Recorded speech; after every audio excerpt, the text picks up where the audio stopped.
제가 살던 김포는요, 약간 특이한 동네였습니다. 이 사진상으로 보게 되면요, 이 지도를 보게 되면 이 오른쪽에, 오른쪽에 강화가 있고요, 왼쪽에 서울이 있고요, 밑에 인천이 있습니다. 그런데 이 세 지역, 강화, 서울, 인천은요, 감리교회들이 1890년대 초반부터 세워져서 지금 역사가 120년, 140년 되는 교회들이 많이 존재하고 있습니다.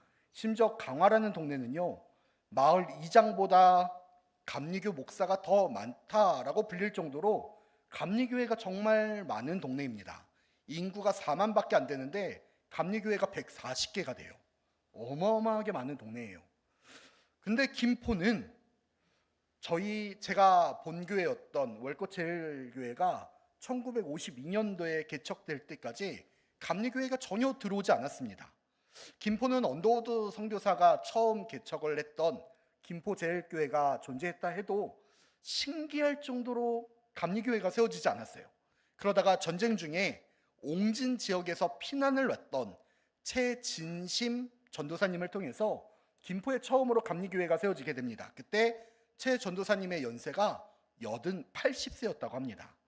연말 장로교회를 다니시다가 마을에 교회가 세워진다라는 이야기를 듣고 교회 터를 사시고 교회를 세우시려고 동참했던 것이 저의 증조모이시고요. 그래서 거기에 아직도 그 후손들이 계속 교회를 지키고 있습니다. 그렇게 북에서 피난 왔던 사람들을 통해서 교회가 세워지게 됐어요. 이와 비슷한 역사를 가진 게 바로 구폭교회였습니다.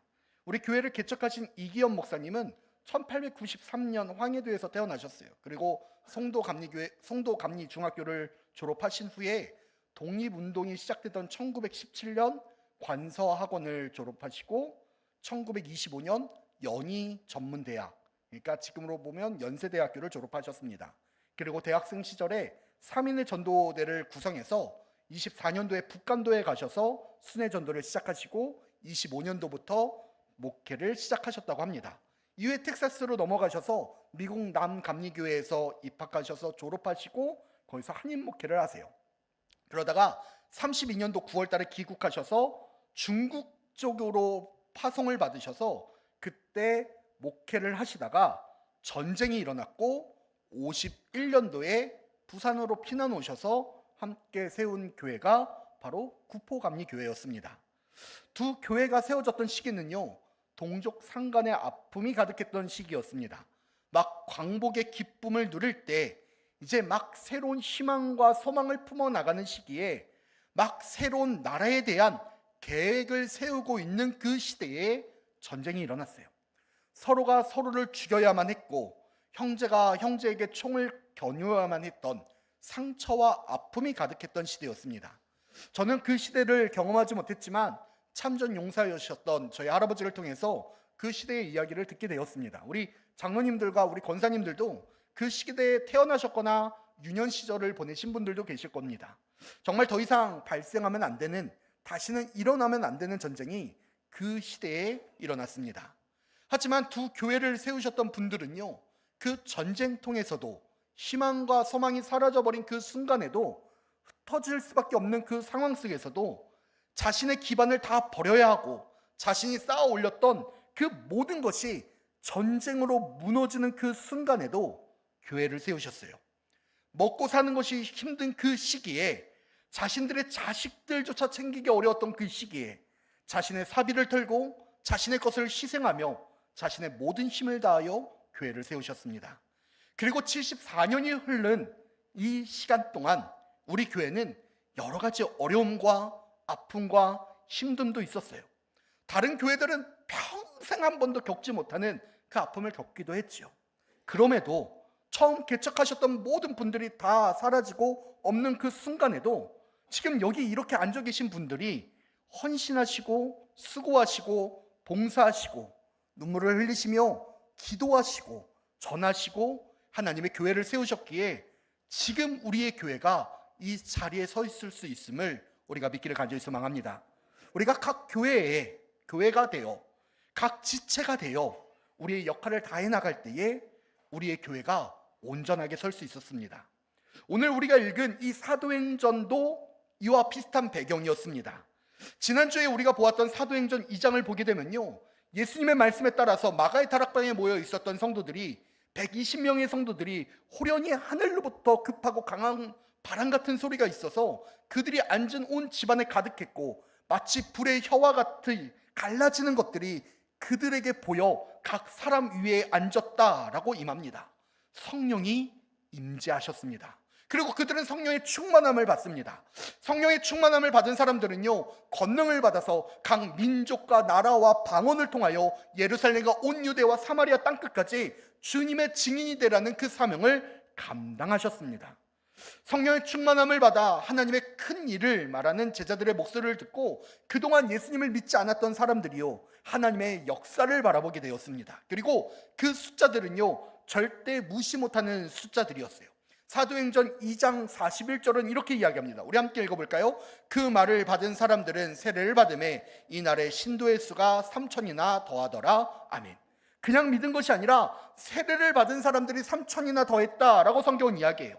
120명의 성도들이 성령을 받고 말씀을 전하니까, 그들이 하나님의 큰 일을 전하니까 30배가 넘는 부흥의 역사가 시작되었습니다. 그 이후에 성경은 계속해서 말하기를 2장 47절에서는 주께서 구원받은 사람이 날마다 더하게 하셨다라고 증언하고 있고, 4장 4절에서는 성전 미문에서 걷지 못하는 자를 일으켜 세웠을 때 베드로와 요한이 잡혀서 하나님의 복음을 전하니 말씀을 들은 사람들 중에 믿는 자가 많으니 남자의 수가 약 5천 명이 되었다라고 증언합니다.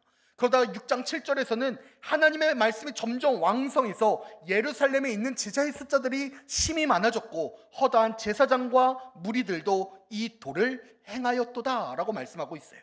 교회가 성장하는 거예요. 사람들의 숫자가 생각하지도 못하게, 상상하지도 못하게 점점 더 늘어나기 시작했습니다. 한번 설교를 하면 5천 명씩, 3천 명씩, 심지어 제사장의 무리들까지도 예수님을 믿는 사람들로 변화되었어요. 이런 추세라면, 이런 분위기라면, 이런 상황이라면 조금만 더 하면, 조금만 더 힘을 내면, 조금만 더 시간을 더 가지면 예루살렘에 있는 모든 사람들이 예수님을 인정하고 믿고 따를 것처럼 보였습니다. 그런데 그때 스데반 집사가 잡혀요. 12사도 이후에 교회를 치리하기 위하여 세워졌던 7 집사 중에 한 사람인 스데반이 표적을 행하여 해당에서 복음을 전할 때에 다른 지역에서 왔던 사람들이 스데반과 논쟁하기 시작합니다. 그때 스데반의 말하면 성령이 주시는 지혜였기에 그들이 도저히 대적할 수 없었어요. 그러자 그들은 거짓말로 스데반이 하나님과 모세를 모독했다 하면서 공회로 재판에 넘기게 됩니다. 그때 스데반은 두려움이 아니라 평안의 얼굴로 그들에게 하나님의 크신 일을 전해요. 예수님의 십자가의 사랑을 전하기 시작합니다. 그리고 그들이 바로 죽인 예수가 바로 우리의 메시아다라고 이야기합니다. 이 이야기를 들은 사람들은요, 마음이 찔렸다라고 이야기해요. 근데 마음이 찔린 이 사람들이 어떻게 행동하느냐? 이를 갈기 시작합니다. 그리고 성문 밖으로 스데반을 밀고 돌로 쳐 죽이게 되었죠. 이 사건 전까지는요, 초대교회는 계속해서 성장해 왔습니다. 사람들이 늘어나고요, 계속해서 제자들이 생겨났어요. 하지만 스데반의 순교로 한참 부흥하던 초대교회는 굉장한 두려움과 염려, 걱정과 근심을 가지고 오게 돼요. 예수님을 십자가에서 죽인 그 무리들이 다시 스데반을 죽인 거예요. 교회가 성장하는 것을, 교회가 부흥하는 것을 못마땅하게 여기던 그들에 의해서 교회가 박해받기 시작했습니다. 교회가 핍박받기 시작해요. 이제 그 사람들은 교회를 어떻게 해서든 진멸시키기 위하여, 박멸시키기 위하여 뛰어다니기 시작했습니다. 어떻게 해서든 그리스도를 믿는 자들을 체포하고 그리스도를 믿는 무리들을 흩어지게 만들기 위하여 모든 방법들을 다 사용해요. 교회에 큰 박해가 시작되었어요. 오늘 우리가 읽었던 본문 8장 1절 말씀 우리 다시 한번 읽어볼까요? 그날에 예루살렘에 있는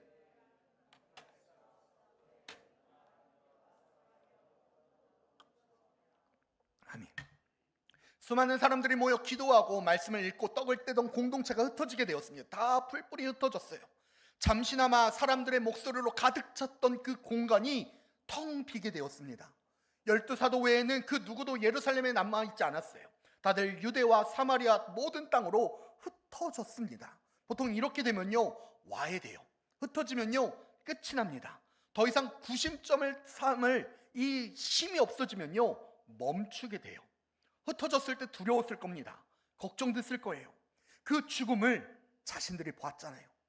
예수님을 믿는다고 전했다고 말씀을 선포했다고 죽는 그 모습을 직접 보았으니까요. 그 시신을 가지고 와서 장사를 치렀으니까요. 그곳에 울음소리가 끝나지 않았다고 성경은 증언하고 있으니까요. 막막했을 것입니다. 흩어졌는데 이제 어떻게 다시 시작해야 되나 걱정됐을 수도 있어요. 마치 제자들이 하늘로 승천하시는 예수님을 보며 멍하게 쳐다봤던 것과 같이 그들은 막막함을 되돌릴 수 없었을 거예요. 자신들이 무엇부터 시작해야 되는지, 자신들이 어디서부터 시작돼야 되는지 하나도 몰랐으니까요. 그런데 그때와 지금의 차이라면 이제 그들에게는 성령이 임재한 세대라는 거예요. 이제 보혜사 성령이 그들에게 가르치시고 인도하시며 도우세요. 그들에게 성령의 충만함이 가득했어요. 사도행전 8장 4절은 이렇게 이야기합니다. 그 흩어진 사람들이 두루 다니며 복음의 말씀을 전할세. 그들이 그렇게 흩어진 것이, 도망쳐 온 곳이, 그들에게 피난 온 곳이 좌절과 절망, 포기의 장소가 되지 않았다는 거예요. 그들이 성령의 충만함을 받아 살아갈 때에 오히려 예루살렘을 벗어나 두루 다니며 복음을 전하기 시작합니다. 흩어진 교회에서 교회를 세우기 시작해요. 하나님의 나라가 확장되기 시작했습니다. 마치 전쟁통에서 피난 온 사람들이 이곳 구포에 와서 교회를 세웠던 것처럼요. 그렇게 복음이 땅끝까지 퍼져나가기 시작합니다. 오순절 다락방에서 언어로 땅끝까지 복음이 선포되었다면 지금은 물리적으로 복음이 땅끝까지 전해지기 시작했어요. 여기에서 우리의 생각과 상식과 벗어나는 일들이 벌어지게 되는데 그 첫 번째는요, 우리 한번 따라 하실까요? 성령이 충만할 때 세워집니다. 전도라는 것은, 교회라는 것은 모든 것이 다 갖춰졌을 때 일어나는 일들이 아니라는 거예요. 교회는 모든 사람들이 모든 것이 다 준비되어졌을 때 세워지는 것이 아니라는 거예요. 실천신학의 한 분야로 교회 성장학이라는 학문이 있습니다. 다양한 교회 사례들하고 목회자들의 경험이 담겨져 있는 학문이죠. 그래서 성경적으로 어떻게 교회를 성장시킬 수 있을지를 공부합니다. 수업 중에 교회들의 성장 사례를 분석하고 발표할 때 마치 프랜차이즈 사업, 이 기업을 하는 사람들이 자신들의 업체를 낼 때 하는 것과 같이 상권 분석이라는 것을 해요. 이게 미국에서 온 학문인데요, 실제로 미국의 몇몇 교회들을 보게 되면 이게 교회인지 기업인지 모를 정도로 무슨 교회를 경영하듯이 운영하는 교회들을 보게 됩니다. 가장 기본적으로는요, 자신이 개척하려고 하는 그 교회, 그 지역의 세대별로 인구 분석을 하기 시작합니다. 그리고 아파트와 단독이 어떻게 분리되어져 있는지, 이 지역 내의 기독교인 비율이 어떻게 되는지, 그 주변에 교회들이 어떻게 형성되어 있고 학교들이 어떻게 위치되어져 있는지를 기본적으로 파악해요. 그리고 나서 상권 분석이 끝나면 그 교회만의 시그니처를 만들기 시작합니다. 그 지역에 청년이면 청년, 봉사가 필요하면 봉사, 어르신들 요양이 필요하면 요양, 말씀이면 말씀, 찬양이면 찬양, 기도면 기도, 제자 훈련이면 제자 훈련을 봐요. 그 주변 교회들을 살펴보면서 그 주변 교회들이 부족한 것을 분석해서 우리 교회가 개발하기 시작하는 거예요. 그래서 요즘 목사님과 사모님들을 보면 요양복지니 사회복지니 바리스타니 지역 도서관인 등 이 자격증들을 많이 준비하시죠. 이게 개척교회뿐만 아니라 기존 교회들도 마찬가지예요. 주변에 있는 사람들, 그 사람들이 어떤 이용시설을 가장 많이 이용할까 생각해서 교회를 배치합니다. 그래서 어떤 교회들은 주변 상권에 비해서 주차장이 부족하면요, 주차타워를 설치해서 일반 시민들이 이용할 수 있게 만드는 교회들도 있고요. 어떤 교회는 도서관이 부족하다 하면요, 그 도서관을 만들어서 아이들이 거기서 여가 시간을 보낼 수 있도록 만듭니다. 요즘은 카페를 넘어서 편의점을 교회 안에 만들기도 해요. 이런 시설들을 통해서 전도를 할 수 있는 계기를 만들려고 하는 거죠. 교회가 이렇게까지 하는 이유는 교회가 이렇게 갖추어져도 한 영혼 구원하는 것이 정말로 어려운 시대가 되었으니까요. 그래서 어떻게 해서든지 사람들이 한 번이라도 교회로 발걸음을 할 수 있도록 만들려고 하는 겁니다. 그런데 여기에서 실수가 일어나요. 앞에서 소개드린 교회들은요, 성령이 임재한 이후에 어떻게 하면 복음을 전할 수 있을까 고민하고 기도한 끝에 결론을 내린 거예요. 근데 문제는 그 후발주자들의 교회입니다. 아, 저 교회는 저렇게 하니까 부흥이 됐구나, 저 교회는 저렇게 하니까 사람들이 몰려드는구나 라고만 보고 성령의 임재하심을 뛰어넘는 거예요. 성령의 임재를 간과하는 겁니다. 우리가 분명하게 생각해야 될 것은 아무리 준비해도 성령의 임재가 없으면 아무것도 소용없다는 거예요. 그리고 성령의 임재가 임하면요, 앞에서 이야기한 그 모든 것들이 없어도 하나님의 역사는 시작됩니다. 성령이 우리에게 임재하면요, 우리가 권능을 받고 그 어디에서든지 주님을 전하며 그 사명을 감당할 수 있는 증인으로 우리를 세우시니까요. 사람의 것으로 모든 것을 교회에 채운다 해도, 사람의 생각과 계획으로 모든 것을 교회에 채운다 해도 그곳에 성령의 임재가 없으면, 그곳에 성령의 권능하심을 받은 사람이 없다면, 그곳에 성령의 인도하심을 받는 사람이 없다면 거기는 아무것도 갖추지 못한 거예요. 중요한 건 그들에게 성령이 임해야 된다는 거예요. 그래서 교회는 다른 어떤 것들을 준비하는 것이 아니라, 교회는 다른 어떤 것들을 갖추려고 노력하는 것이 아니라 기도와 말씀으로, 말씀과 기도로 성령이 이곳에 충만해지기를, 여기에 모인 이들에게 성령의 충만한 임재가 가득하기를 준비하는 곳이라는 거예요. 두 번째는요, 우리 한번 따라해 주실까요? 주변 환경과 상관없습니다. 예, 성령이 충만하면요, 주변 상황과 상관없이 교회는 세워지더라고요.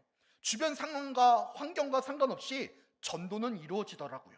전쟁통에 그 어떤 생각이 들었을까요? 먹고 사는 것이 가장 우선 아니었을까요? 자기 자식들, 자기 가족들을 지키는 것이 가장 우선 아니었을까요? 잃어버린 가족들을 찾는 것이 가장 우선이 아니었을까요? 다시 내가 고향으로 돌아가야겠다라는 생각이 드는 것이 가장 우선이 아니었을까요? 스데반 집사의 순교도 마찬가지였습니다. 흩어진 성도들에게 가장 우선이 되는 것은 그곳에서 잡히지 않는 것이었습니다. 그들을 잡으려고 오는 사람들을 피해가는 거였어요. 흩어진 곳에서 먹고 사는 것, 그곳에서 적응하며 살아가는 것, 그곳에서 잘 버티고 견디다가 다시 예루살렘에 돌아가는 것이 그들에게 가장 큰 목표였을 거예요. 아까는 교회에 대해서 이야기한다면 이건 개인들의 이야기입니다.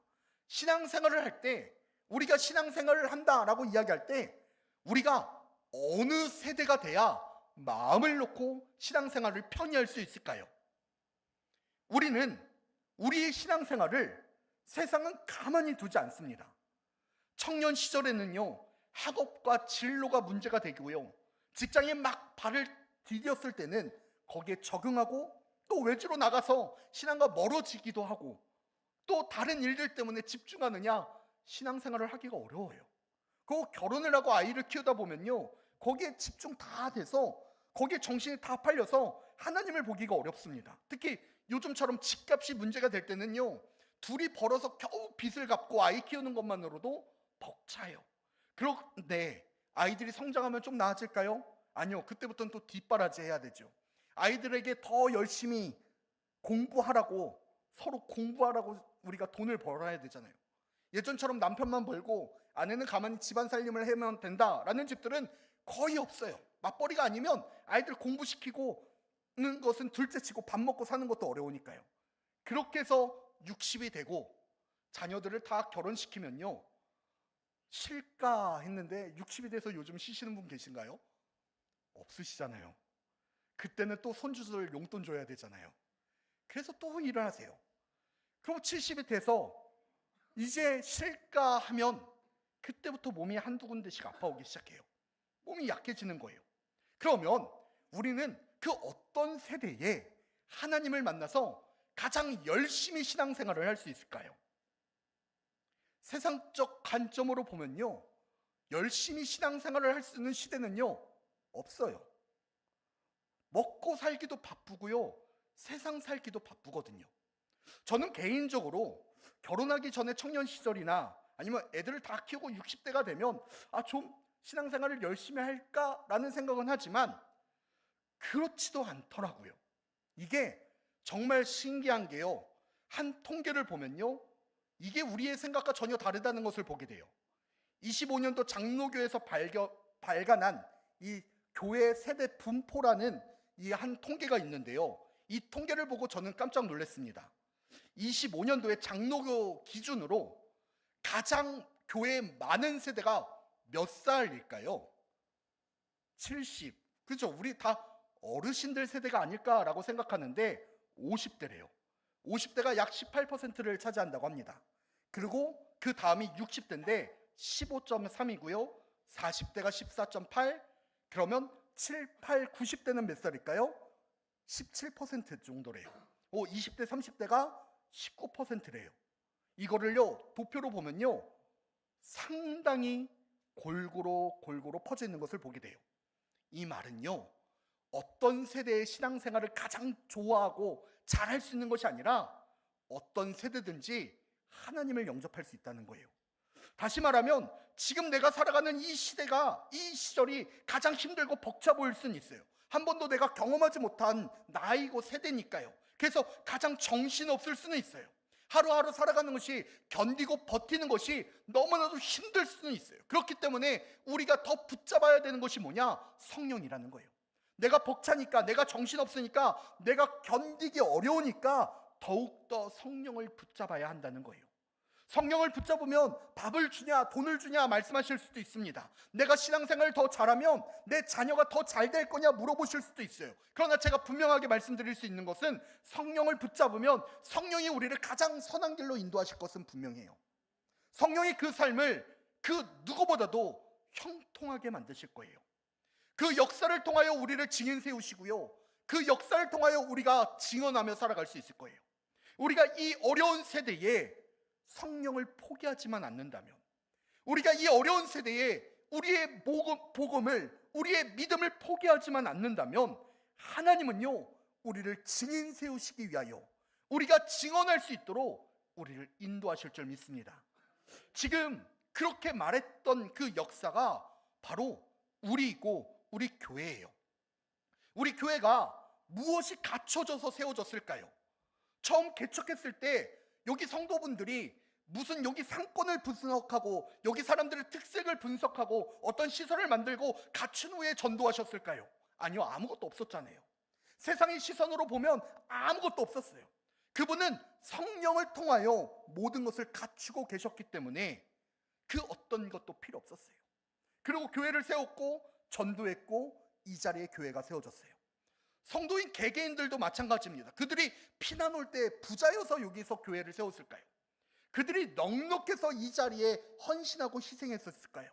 그들이 모든 것을 다 갖췄기 때문에 이곳에서 준비하고 이곳에 교회를 세웠을까요? 아니요, 피난 온 다른 사람들과 같이 하루하루 내일의 삶을 걱정했고요, 내일의 삶을 장담하지 못했습니다. 그럼에도 그분들은 기도하기를, 말씀 보기를, 전도하기를 포기하지 않았던 거예요. 그리하여 성령이 그들을 통하여 역사하셨고 증거하셨고 일하셨습니다. 우리가 이름을 알지도 못하는 그들을 통하여 하나님이 일하셨고요, 그 증거로 이 교회가 세워지고 있어요. 우리가 교회를 다니면서 우리의 교회가 이대로 멈췄으면 좋겠다, 내 세대에 우리 교회가 끝났으면 좋겠다라고 생각하시는 분이 있으신가요? 없잖아요. 우리는 흔히 부흥을 꿈꾼다고 이야기합니다. 우리는 부흥을 소망한다고 이야기해요. 교회가 더욱 흥황되기를 소망하고요, 교회에 더 많은 아이들이 뛰놀기를 기도합니다. 교회에 더 많은 사람들이 북적거리기를, 주님을 찬양하는 소리가 더 커지기를 우린 소망하며 나아갑니다. 그러면 그 부흥은 언제 시작될까요? 그 부흥은 전할 때 시작되는 거예요. 부흥의 원년은 언제일까요? 전할 때 시작하는 거예요. 부흥의 시작은 언제 시작될까요? 선포할 때 시작돼요. 부흥은 우리가 나누기 시작할 때 부흥은 시작될 줄 믿습니다. 내가 무엇을 가졌는가는 중요하지 않아요. 내가 지금 무엇을 소유하고 있는가는 중요하지 않습니다. 지금 내가 어떤 상황이고 환경인지는 중요하지 않아요. 내가 지금 성령이 충만하다면, 지금 내가 성령의 임재로 살아간다면, 내가 성령으로 살아간다면 그것만으로도 충분한 거예요. 그것만으로 모든 것이 다 준비되어져 있습니다. 이제 권능을 받고 전할 때이고 권능을 받아 나누며 살아갈 때예요. 오늘 우리가 창립 기념주의를 맞이해서 74년도에 이 역사에 만족하며 살아가는 것이 아니라 하나님의 더 크고 놀라우신 하나님의 일하심을 기대하고 소망하는 자들이 되기를 간절히 축복합니다. 우리의 세대를 통하여 하나님의 교회가 더 놀라운 일들을 행하고 하나님의 교회가 더 크게 왕성하며 하나님의 교회가 이 멸망하는 이 세상에 빛이 되는 교회가 되기를 간절히 소망합니다. 그러기 위해서 이제 기도해야 합니다. 이제 말씀 봐야 돼요. 이제 우리가 성령으로 충만해져야 합니다. 그때 우리에게 성령의 충만함으로 권능하심이 임하고요. 그때 우리가 증인으로 살아갈 수 있어요. 그리하여 이 하나님의 일하심, 하나님의 역사하심을 통하여 우리의 불꽃교회가 74년에서 끝나는 것이 아니라 주님 오시는 그날까지 칭찬받는 교회로 기억되는 교회가 되기를 간절히 축복합니다.